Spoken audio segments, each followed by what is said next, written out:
Bait Allah yang dimasukkan Yesus ialah tubuhnya sendiri. Inilah Injil Yesus Kristus menurut Yohanes. Ketika sudah dekat hari raya Paskah orang Yahudi, Yesus berangkat ke Yerusalem. Dalam bait suci didapatinya pedagang-pedagang lembu, kambing, domba, dan merpati, dan penukar-penukar uang duduk di situ. Maka Yesus membuat cambuk dari tali, lalu mengusir mereka semua dari bait suci, dengan semua kambing, domba, dan lembu mereka. Uang para penukar dihamburkannya ke tanah, dan meja-meja mereka dibalikannya.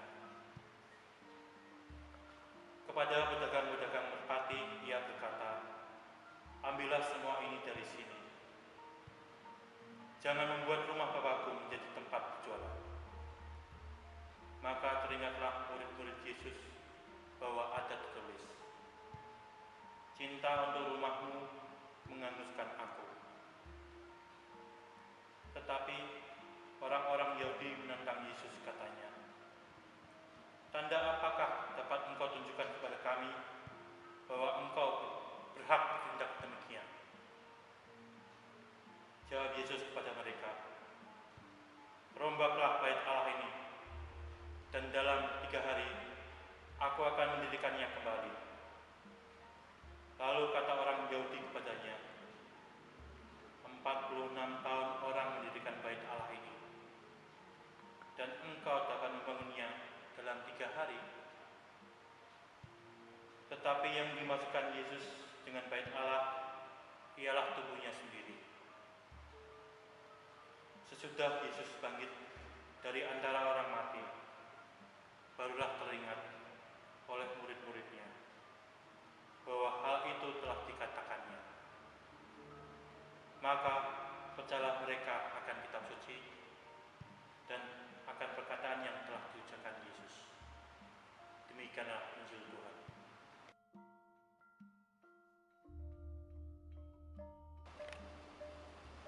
Bapak, Ibu, dan para saudari-saudara yang saling mengasihi dalam Yesus Kristus, selamat pagi berkah dalam. Pagi ini kita masuki minggu biasa yang ke-32. Bacaan Injil dikutip dari Injil Yohanes yang berbicara tentang Yesus menyucikan bait Allah. Dalam permenungan ini, saya mengajak kita bersama untuk mengawali dengan satu pertanyaan. Apa yang sebetulnya membuat kita bahagia? Sebagai manusia, kebahagiaan merupakan kebutuhan pokok dari setiap manusia, dan manusia selalu mencari kebahagiaan. Apapun yang dilakukan, apapun yang dicari, semua tertuju kepada kebahagiaan. Segala cara dilakukan oleh manusia untuk mendapatkan kebahagiaan itu.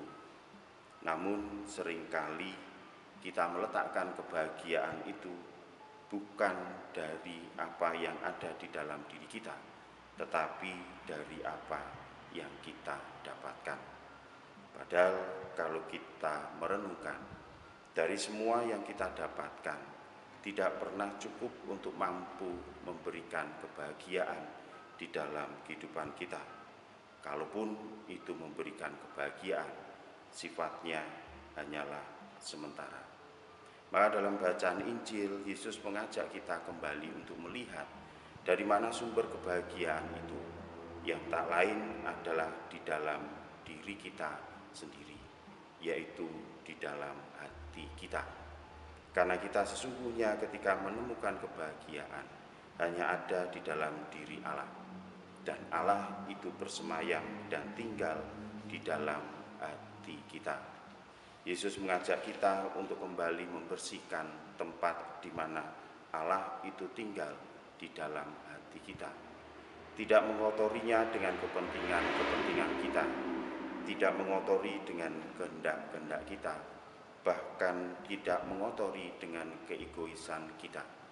Tetapi kita diajak untuk kembali membersihkan hati kita dengan membangun sikap jujur di hadapan Allah, sikap kepasrahan di hadapan Allah, dan mengejar kesucian hanya dalam kebahagiaan bersama Allah sendiri.